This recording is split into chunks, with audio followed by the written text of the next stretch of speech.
Assalamualaikum warahmatullahi wabarakatuh. Selamat datang kembali di channel Cerita Misteri 46 yang akan berbagi pengalaman cerita mistis di sekitar kita. Tapi sebelum kita melanjutkan, silahkan tekan tombol subscribe yang ada di bawah video ini.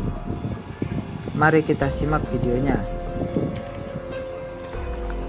Kisah ini terjadi 5 tahun yang lalu. Saat itu aku masih bekerja di sebuah bus antar kota. Aku bekerja sebagai mekanik dan tukang cuci bus.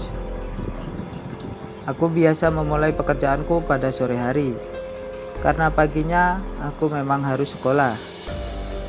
Ya, aku memang sekolah sambil bekerja, sekedar mencari uang jajan untuk meringankan beban kedua orang tuaku. Pada hari itu, bus yang rusak lumayan banyak, sehingga aku terpaksa harus lembur sampai tengah malam.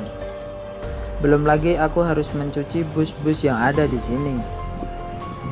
Bisa-bisa sampai pagi aku harus bekerja, gumamku dalam hati.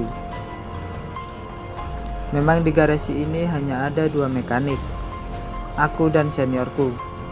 Sebut saja namanya Rakiman. Waktu sudah menunjukkan jam 12 malam, tapi masih ada 2 bus yang belum kita perbaiki. Akhirnya Rakiman memutuskan untuk melanjutkannya besok pagi,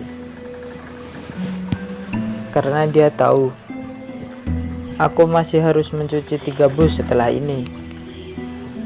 Belum lagi besok aku harus bangun pagi-pagi untuk sekolah. Singkat cerita, aku sudah selesai mencuci bus. Memang sengaja aku percepat agar aku bisa segera beristirahat. Malam ini tidak seperti malam biasanya. Suasananya sangat sunyi dan mencekam. Aku lihat Rakiman sudah tertidur pulas di dalam kamar. Aku pun bergegas menata tempat untuk tidur di salah satu bus.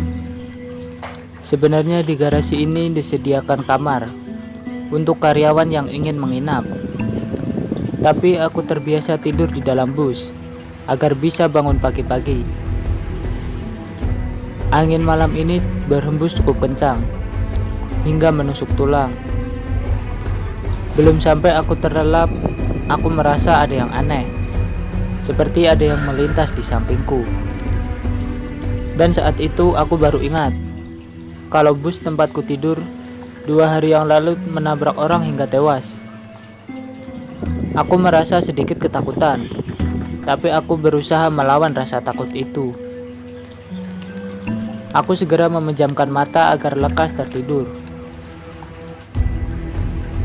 Tapi tiba-tiba dadaku terasa sesak, seperti ada yang menindihku dan mencekikku. Aku melihat seperti ada sosok laki-laki berperawakan tinggi besar dan berwajah menyeramkan berdiri tepat di sampingku. Aku memejamkan mata karena ketakutan. Dan saat aku membuka mata, sosok itu sudah tidak ada.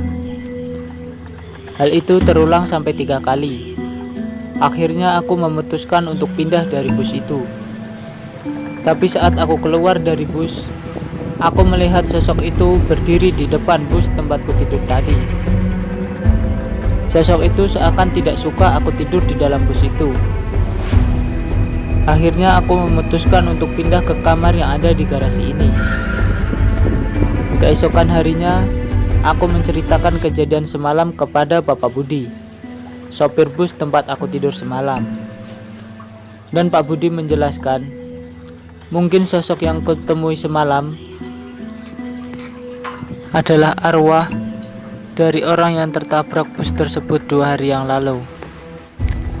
Dan Pak Budi menyarankan agar aku tidak lagi tidur di dalam bus tersebut. Lebih baik mencari tempat tidur yang lain. Mulai hari itu, aku tidak pernah lagi tidur di dalam bus tersebut. Dan semenjak kejadian itu, aku tetap bekerja seperti biasanya. Aku bekerja sampai larut malam, bahkan terkadang hingga sampai pagi.